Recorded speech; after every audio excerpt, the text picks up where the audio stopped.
Siapa yang dah belajar tajwid tapi dia rasa tajwid ni susah? Di sini saya nak tunjukkan, dan tajwid ni senang sangat. Ni salah satu saja. Dalam tajwid, kita kena perhatikan iaitu huruf mim.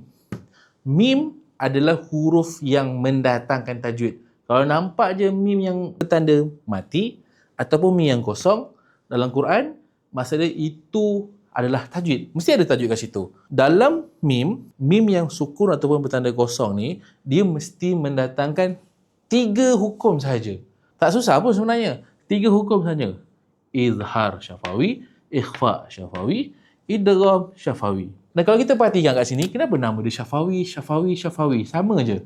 Beza dia dekat izhar, ikhfa, idgham. Syafawi ini bermaksud bibir. Bibir. Sebab bibir ni jugalah adalah tempat keluarnya makhraj mim. Kita tak boleh sebut mim kalau tanpa bibir. Cuba.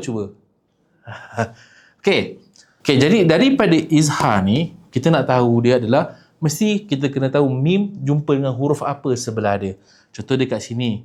Mim, izhar syafawi adalah mim berjumpa dengan 26 huruf. Apabila 26 huruf tu, kita tengok kemudian.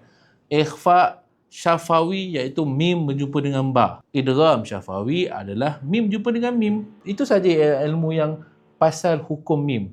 Idgham syafawi, izhar syafawi, ikhfa syafawi, ini saja. Kalau kita nampak mim jumpa dengan ba, mesti ikhfa syafawi. Kita nampak mim jumpa mim, mesti idgham syafawi, ataupun kita panggil nama lain idgham mislain. Sama je. Perbezaan nama saja. Izhar syafawi adalah mim yang bertemu selain daripada huruf ba dan juga mim. Jadi dapat tak suatu ilmu hari ni? Daripada video yang short ni saja, dah dapat 3 hukum ilmu tajwid. Dan dah tahu dah. Buka je Quran lepas ni, nampak je mim jumpa mim, idgham syafawi. Nampaknya ba jumpa mim jumpa ba, mesti ikhfa syafawi. Jumpa mim selain daripada huruf mim dengan ba, maksud dia izhar syafawi. Saya nak tunjuk contoh. Okay, tengok kat sini. Perkataan yang biasa kita baca. Alhamdulillah. Kita nampak ada mim mati di sini. Dia bertemu dengan huruf dal. So, apa jawapan dia? So, daripada ilmu tadi tu, jawapan dia adalah izhar syafawi. Sebab apa? Mim berjumpa dengan selain daripada huruf mim dan juga ba. Jadi, tahniah, anda dah belajar dah untuk hukum mim. 3 hukum anda dah selesai. Nak tak kalau saya ajar untuk hukum nun pula? Nun boleh tarik 5. 5 hukum daripada nun tu. Nak tak kalau saya ajar?